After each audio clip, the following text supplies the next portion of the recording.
pinapakita ni Ate Hazel mo ito. Electricity prices in the Philippines are among the highest in Asia. Those who are most affected are often on society's periphery.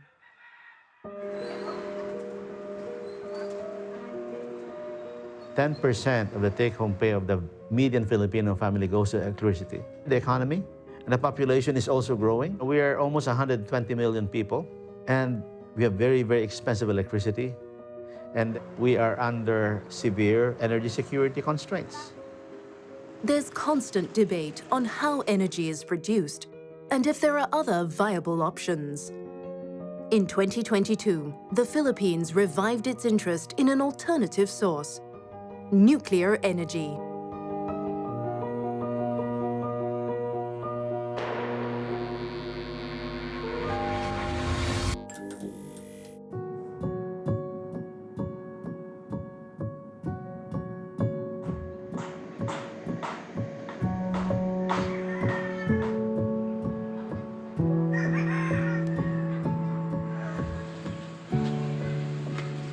Sa trabaho ko, housekeeping ako sa isang resort. Wala po akong kuryente dito sa lugar ko kasi single mother. At saka syempre bilang isang nanay, hindi ko afford po, hindi ko kaya. Kasi 5 po ang pinapaaral ko. 20 years na akong walang kuryente. Kasi syempre sa kahirapan ko, hindi ko kaya. Imelda works weekends, and that too, occasionally. She earns about $5 per day.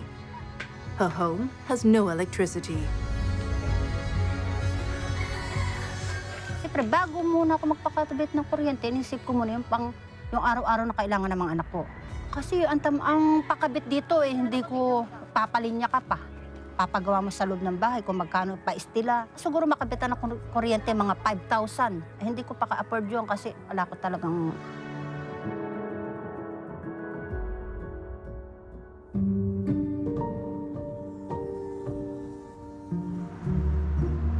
The average Filipino household pays approximately $50 per month for electricity, a 15% increase over the past 10 years.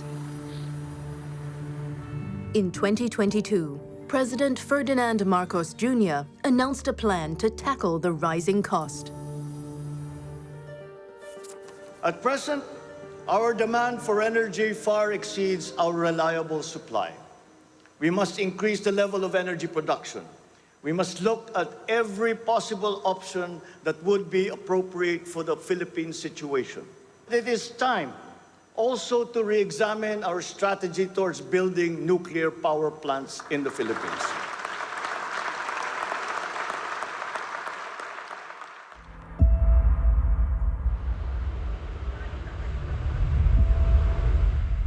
Undersecretary Sharon Garin, with the Philippines Department of Energy, is responsible for its multi-agency nuclear program. The current energy mix of the Philippines, 31% of that is coal. And then oil is 32%. That's 63% of that. The rest is natural gas, hydro, wind, solar, biomass, biofuels. We want to reach a certain point that there's less of oil and coal and more of the other technologies. We're trying to find a clean energy scenario. That's our objective. Now, nuclear is part of that.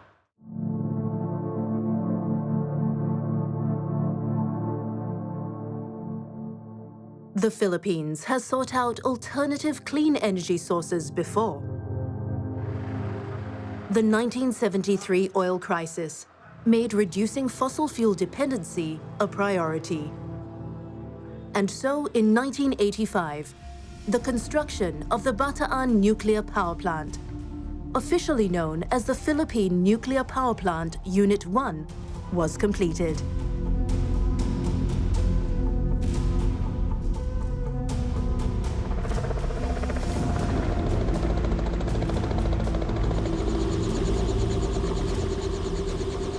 So this is the Philippine Nuclear Power Plant Unit 1.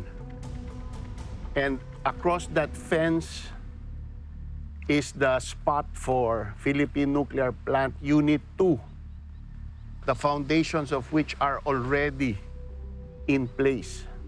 And then there's space for 3 and 4. If it looks a little bit, not so spick and span, it's only the outside cosmetic. It's been sitting like this for almost 4 decades now. But inside, it's pristine. When President Ferdinand Marcos was deposed in 1986, followed by the Chernobyl disaster 2 months later, plans to open the power plant were shelved. I started my nuclear advocacy in 2007 after I found out that this entire thing was fully paid for by the Filipino people, including interest, to the tune of 2.12 billion US dollars. And 699 million of that was interest. It is 100% complete. It completed its hot functional testing, meaning it used electricity, it ran its reactor coolant pumps, which are many megawatts in size, and then it invited the IAEA, the International Atomic Energy Agency. So a team was sent here, and they gave it the green light. It was already ready in March of 1985. More than a decade later, Congressman Mark Coanco champions the plant's reopening.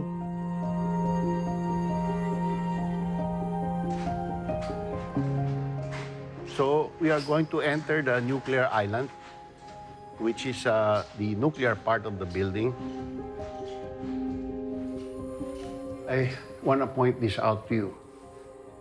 Every single set of cables has a strap, right? Look at those lines there. Look how well laid out they are. How neat the layout is. Nuclear quality. That's a fireproof wall, so they can safely shut down the plant. Even if there's fire here on this side, they can safely shut down the plant. When the media, after February 1986, came here to criticize this plant, they said that it was a defect, that there's a huge crack. It's not a crack, it's a seismic gap. So that if there's an earthquake, the two buildings can move without damaging each other. That's why there's a flexible joint underneath. You can touch that, it's soft rubber, so that it moves. That's standard. But the difference is between this and continental USA plants. Since their risk of earthquake is lower, they build to 0.18 G. And we, because we're in the Pacific Rim of Fire, build to 0.4 G. And people don't understand that, but that's like 100 times stronger. Critics of the plant's recommissioning dismiss it as a relic of the past, while Congressman Coanco maintains that the plant is fully operational. We are in the control room of PNPP-1. As you can see, all the controls are analog. And my first impulse in 2008 was to have all of this replaced to digital. And the experts advised me at that time, don't do it because you will void the certification of the plant. There is nothing wrong with this analog equipment. Most of the nuclear plants in the world, I would say 85% of them are like this. There are 94 running nuclear plants in America. I would say 75 or 80 of them are like this. That's another fallacy. Nuclear is so simple. I think people think it's so complicated because they didn't go through the effort to try to understand it. If they exerted the effort, they would find that it's really so simple.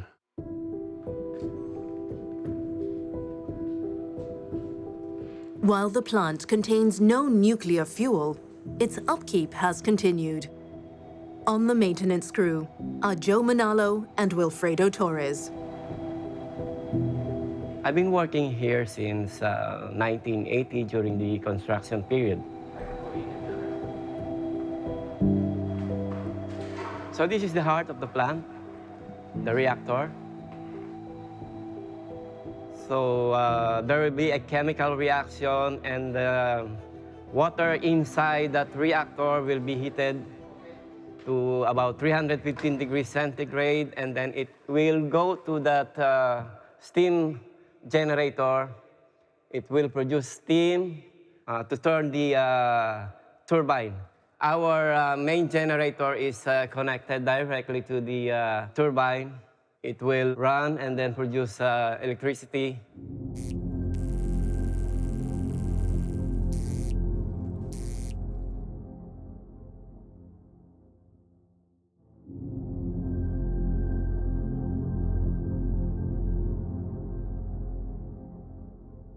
Well, this is an example of uranium pellet.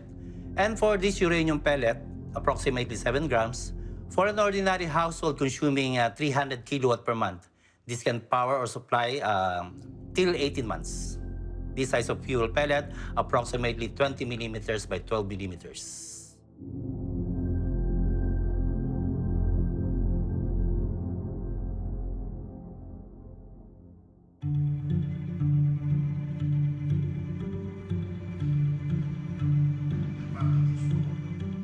Congressman Coanco believes that adding nuclear to the Philippines' energy mix is essential. He is supporting a bill for legislation to safely regulate nuclear energy. The Philippine Atomic Energy Regulatory Authority Bill, or the PhilAtom Bill. You cannot have a nuclear industry without a regulator. The problem right now, we have the laws and a regulator, but the problem is that this regulator is together with the nuclear promoter in the Philippines, the Philippine Nuclear Research Institute. There's a conflict of interest. So we have to separate all these regulatory function into a separate, independent body. That's what the IAEA, the International Atomic Energy Agency, recommends that countries do.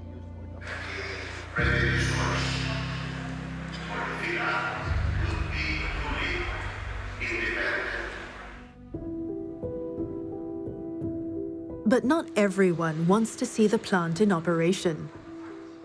Derek Kabe, who's with the nuclear-free Bataan movement, has her concerns.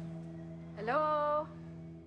Ever since the Bataan nuclear power plant was constructed in 1970s, we were really against that. So people of Bataan and our former colleagues, they are still against, and they do not really want the opening and the construction, even up to now, the rehabilitation of the Bataan nuclear power plant. So we are campaigning against it.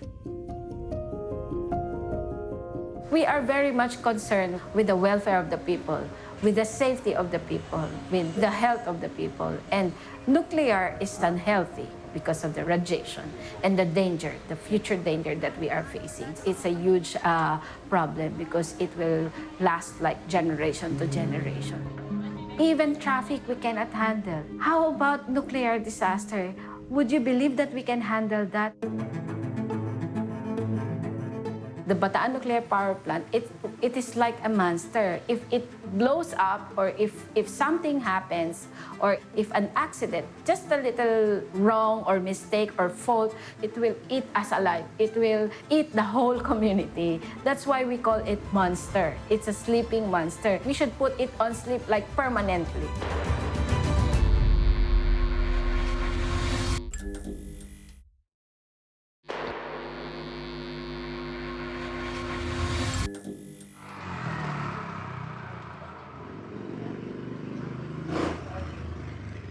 Also be aggressive on our campaign. Kaya this one.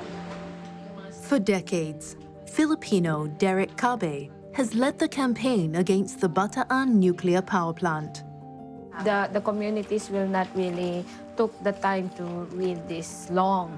That's why we have made a shorter version of our brochure. She and her colleagues are preparing brochures for an upcoming demonstration against the revival of the plant and the Philatom Bill that will regulate nuclear energy in the Philippines. In fact, in 1985, we had this people's strike, or we call that Huelga ng Bayan in Tagalog. It's translated to general strike. So 38,000 people were on the streets. The whole province was paralyzed at the time. So the defiance of the people then was so, amazing. This led to the mothballing of the Bataan Nuclear Power Plant in 1986. It has highlighted the danger and the risk and the amount of hazard that the Bataeños are going to face up with if this Bataan Nuclear Power Plant would continue.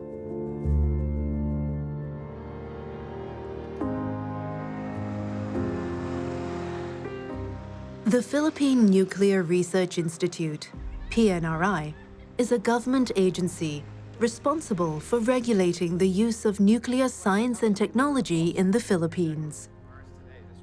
Dr. Carlo Arcilia heads the organization. Today, he's hosting a team of international delegates to showcase the PNRI's facilities and share research insights. I'm a geologist and material scientist by profession. A uranium pellet this size is equivalent to 1 ton of coal and 0 emissions. Because of the energy density, so much more energy from a small amount of material. So what happens in a nuclear reactor? So you have a uranium, and then you start the chain reaction. And the chain reaction produces a lot of heat. How will you stop the chain reaction? Because otherwise it becomes a bomb. You put a material that will absorb the neutrons, like carbon and boron. And that heat is transferred into water. So the water boils. And that boiling water will produce steam, and you put it in a turbine.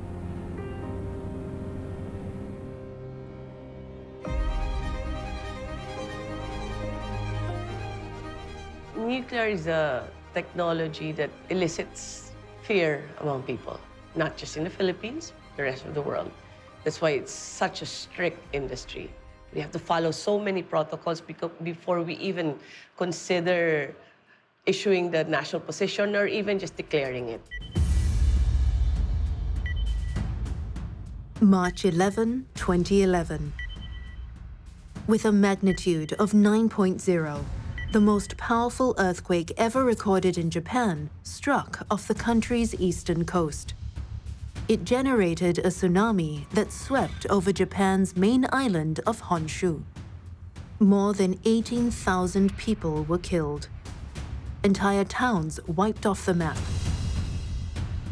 At the Fukushima Daiichi nuclear power plant, the gigantic wave breached coastal defenses. The plant's nuclear reactors were disabled. A major disaster had begun. But the 2011 Fukushima disaster was the one who cemented it again for the Bataan Nuclear Power Plant to be mothballed.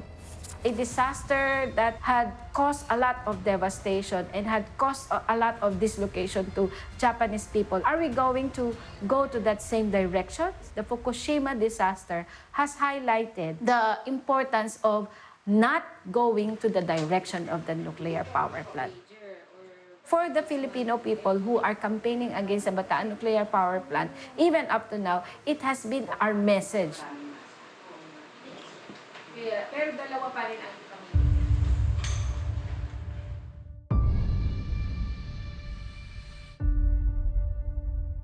The first thing about Fukushima, let me explain how the accident happened. Thousands of people died in the Fukushima tsunami, but no one died in the accident of the reactor.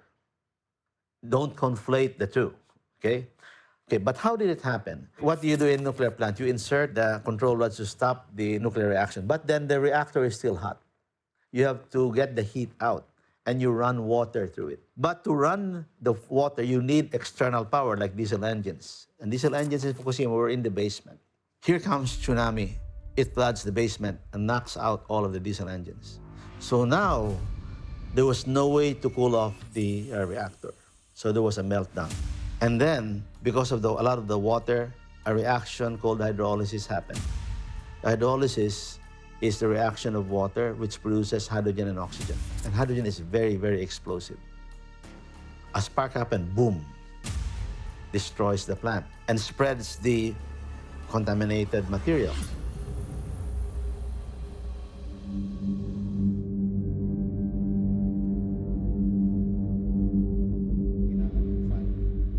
Congressman Coanco visited the Fukushima Daiichi nuclear power plant years after the disaster to understand what really happened. These rooms used to house the emergency diesel generators, the same units which failed at Fukushima.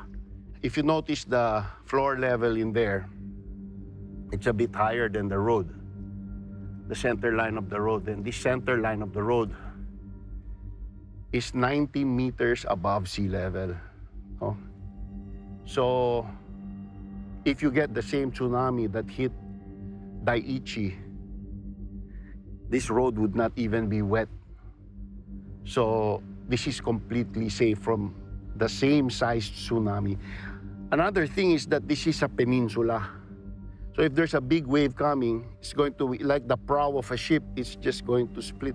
If this plant were at Daiichi instead of the plants they had, there would be no incident to speak about.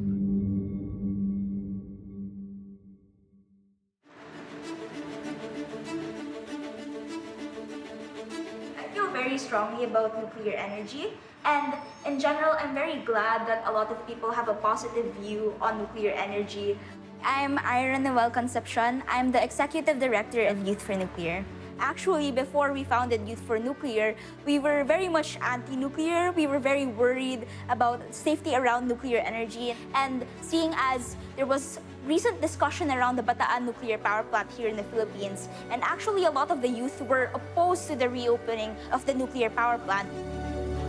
If I remember correctly, inside this Ira and her team organize fellowship programs, tours and discussions to increase awareness for young people about nuclear energy. If I remember correctly, since this was also so it's really open for all of the youth. We also regularly post content on our social media pages, especially on a lot of the jargon that goes around nuclear energy, since that's actually also why a lot of people don't have access to that information. It's all right to be afraid of nuclear, especially since there's been a lot of disasters. Despite all of the disasters, actually it's one of the safest energies. The fatalities are a lot less than other forms of energy. That's why we're really sure that we can say that it's a safe form of energy. Hi, we're Philippine Nuclear, and today we're at 10% of the take-home pay of the median Filipino family goes to electricity. We're growing at what? 6%, 5% every year, the economy.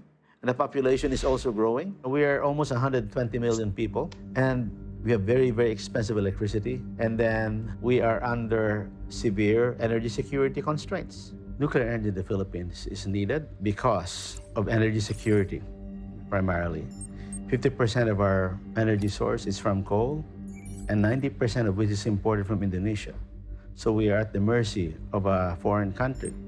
And then 20% of our energy comes from the oil and gas field in the South China Sea, which is depleting.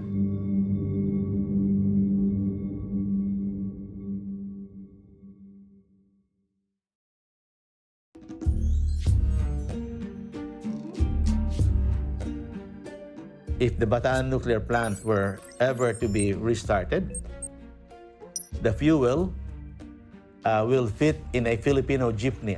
That fuel will last for 18 months, 1.5 years. Now, if it were a coal plant, same output for 18 months, how much coal will that need? You will need 50 ships. A ship contains 50 to 80,000 tons of coal. What is the cost of the fuel for 18 months. 30 million US dollars. What is the cost of 50 ships of coal importation? 800 million US dollars, plus a lot of carbon emissions.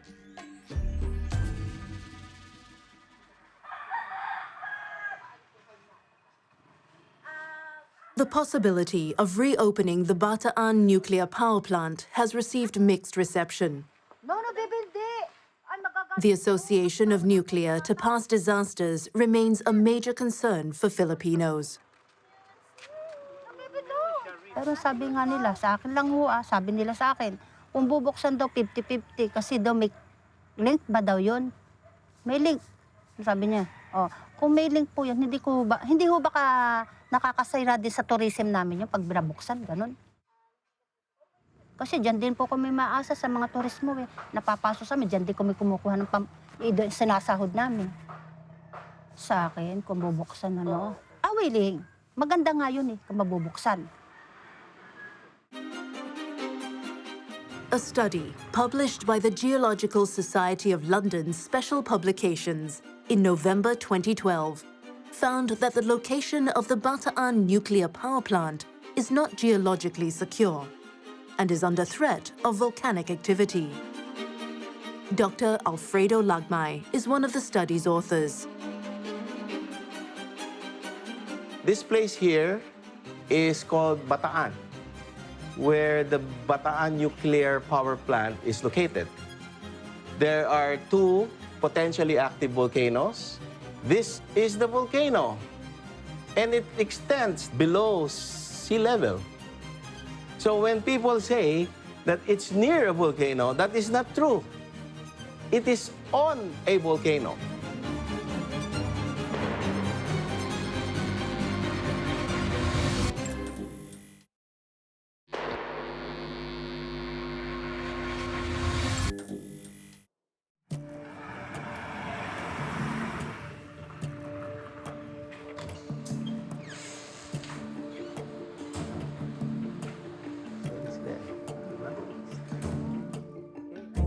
I'm Alfredo Lagmay, and I am a professor of geology at the National Institute of Geological Sciences. The issue about nuclear and the issue about the recommissioning of the Bataan nuclear plant are two different issues. Nuclear, per se, of course, we know has other benefits for medicine, etc. In that area where the Bataan nuclear power plant is located, the province, there are two big volcanoes there.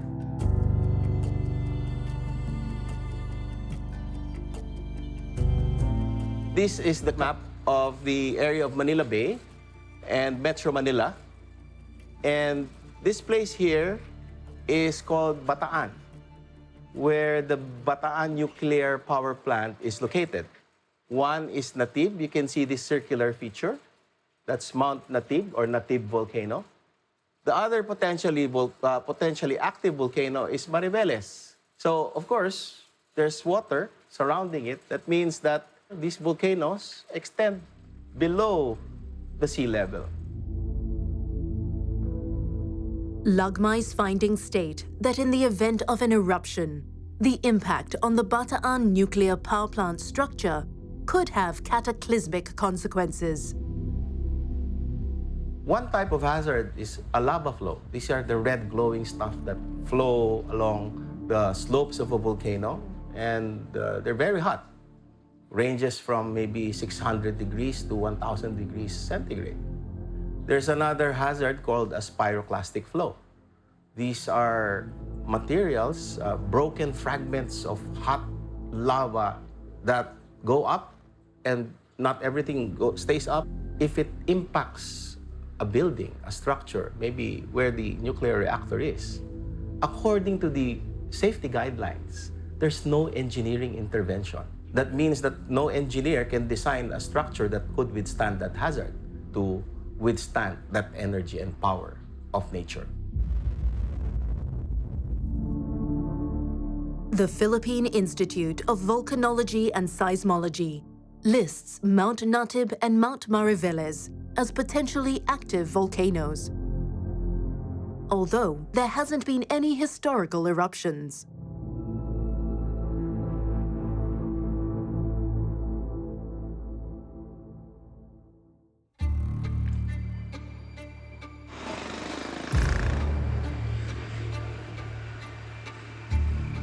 This is the study that I did. First, active faults is not even in the PHIVOLCS active faults area. Another objection to the nuclear plant is that it was built on a volcano. That is a half-truth. It's not built on the crater of a volcano. It's built on the eruptive products of the volcano. Here's the Bataan nuclear plant. That's the crater. Okay? Here is a scale. So clearly not true. Active volcano is about 10,000 years. What is the lifetime of a nuclear plant? 80 years. What are the chances of it erupting in the next 80 years? Very small to zero. Right now, there's no seismicity beneath native volcano, so it means that there's no magmatic activity going on there. We will be getting more data on this just to prove those points or not.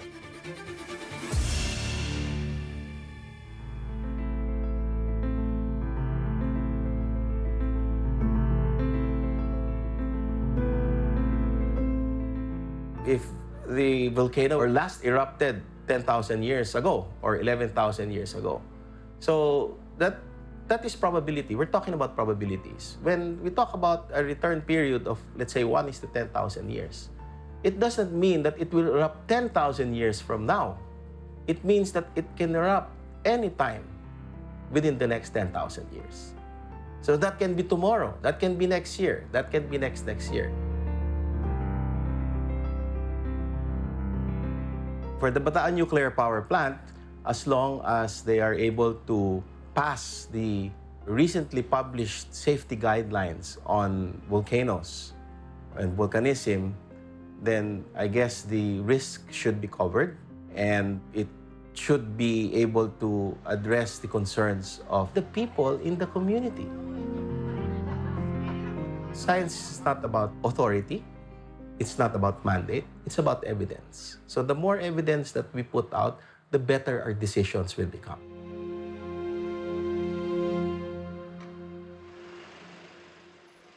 Derek Kabe has been the community organizer of the nuclear-free Bataan movement for more than 10 years. She often speaks at community-based events to share insights and learnings. The Center for Disaster Preparedness has provided a grant to the movement in support of their ongoing campaign against nuclear energy. We have this community-led action research to gather the views, to gather the ideas, to gather really the opinions of the community people, specifically in Morong, because they are in the front lines of the struggle, of the campaign. So the support that was given to us by the Center for Disaster Preparedness was utilized in the research. It has helped us in conducting consultations and hearings among the communities.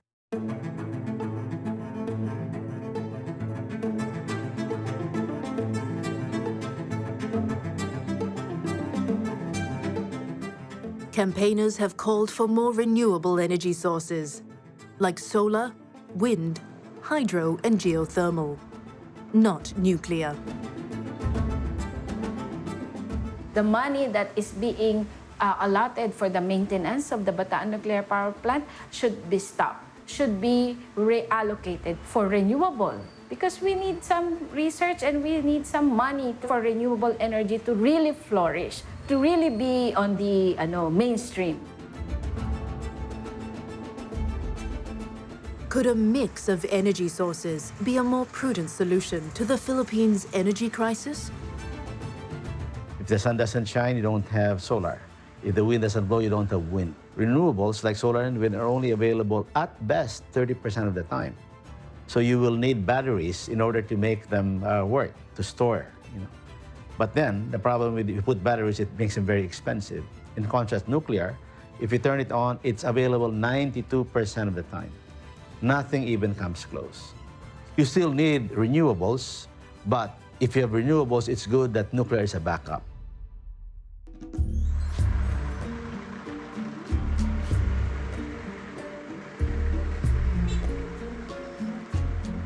Filipino pro-nuclear energy group, Alpas Pinas, hosts the annual global Stand Up for Nuclear event in Manila.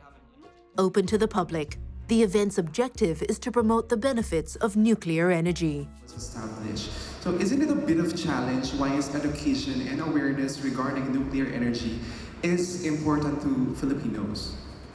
Nuclear plant looks like the nuclear plants that I tour in other countries. It looks like, This is a once-in-a-year event that happens all over the world. In major cities, in Europe, in the United States, and in other countries. Ang Alpas Pinas has hosted this event for the last 4-5 years.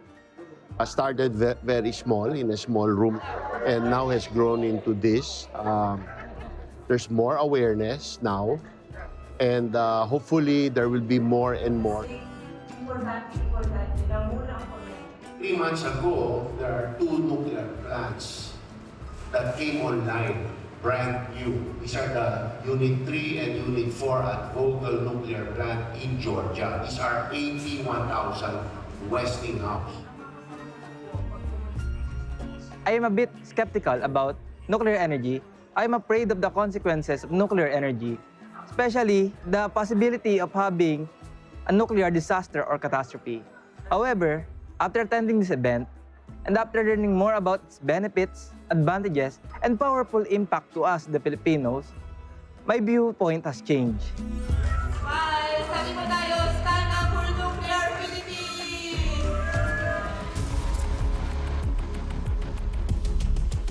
12 years after Fukushima, the first phase of releasing millions of tons of treated nuclear wastewater from the plant into the Pacific Ocean commences. Stop the dumping of Fukushima wastewater to the Pacific Ocean.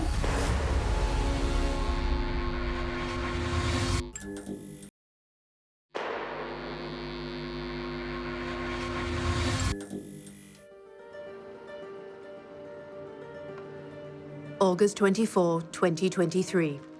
Fukushima Daiichi Nuclear Power Plant. The first phase of releasing millions of tons of treated nuclear wastewater into the Pacific Ocean commences. The water still contains concentrations of radioactive tritium, prompting worries for people living in neighboring countries.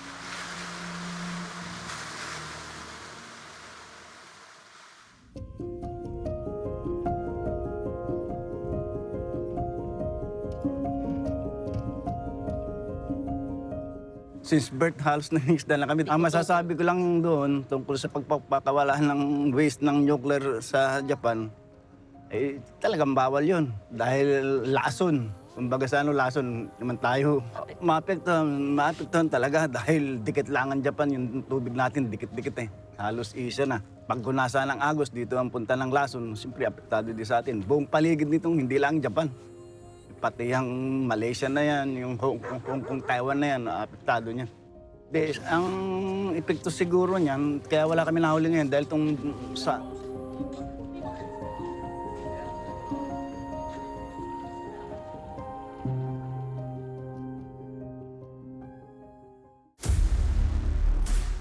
The wastewater is being taken. Echoing the fishermen's concerns, Derek from the nuclear-free Bataan movement and groups representing the fishing community in the Philippines held a forum opposing the discharge of the wastewater into the Pacific Ocean. Faced with a radioactive nightmare. This Fukushima wastewater is also, poisoning our oceans, poisoning our source of food, poisoning our source of livelihood. The fishes could be contaminated by radioactive waters. The radiation could last generation to generation.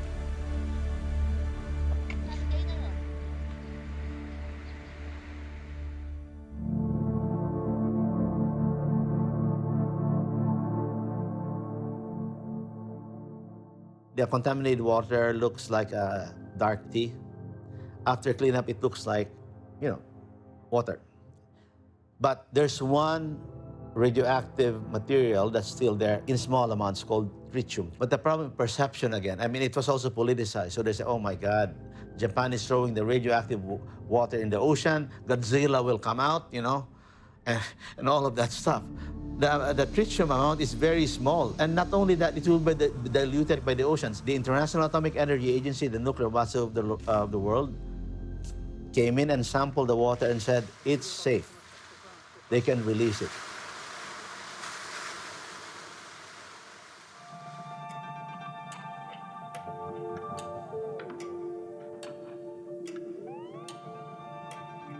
There is an ongoing debate on whether we should revive Bataan nuclear power plant or not.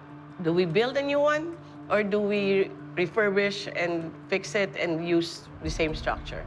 There are some that have done feasibility studies. Yes, there was some estimates before. It was not comprehensive enough. We're trying to be very careful with this because we don't want to start wrong in our nuclear energy program if it is feasible. And if not, then we will continue with finding other sites to construct a new power plant.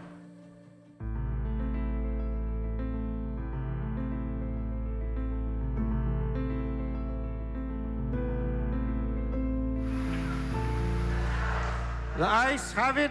House Bill Joint Resolution or House Bill 9293 is hereby approved. Legislation for the Philippine government to develop a national nuclear infrastructure progresses to the next stage. This is a landmark bill which will, if passed by the Senate and becomes law, will open the doors to nuclear in the Philippines, will open the doors to cheap electricity, clean electricity, reliable electricity, and will enable the Philippines to emerge from poverty. I don't think it's very smart not to run the Philippine Nuclear Power Plant 1 because it is 100% complete. It is very well built. There is precedent in the United States for even older plants that were not finished, that were finished recently and were given 40-year operating license. And these plants in the United States are entitled to 2 20-year extensions after the 40 years, so total life of 80 years. That's 3 generations of Filipinos. We have a price crisis for electricity, foreign exchange crisis. We have a bad electricity supply. It has limited our economic growth over 3.5 decades. We need to put a stop to that.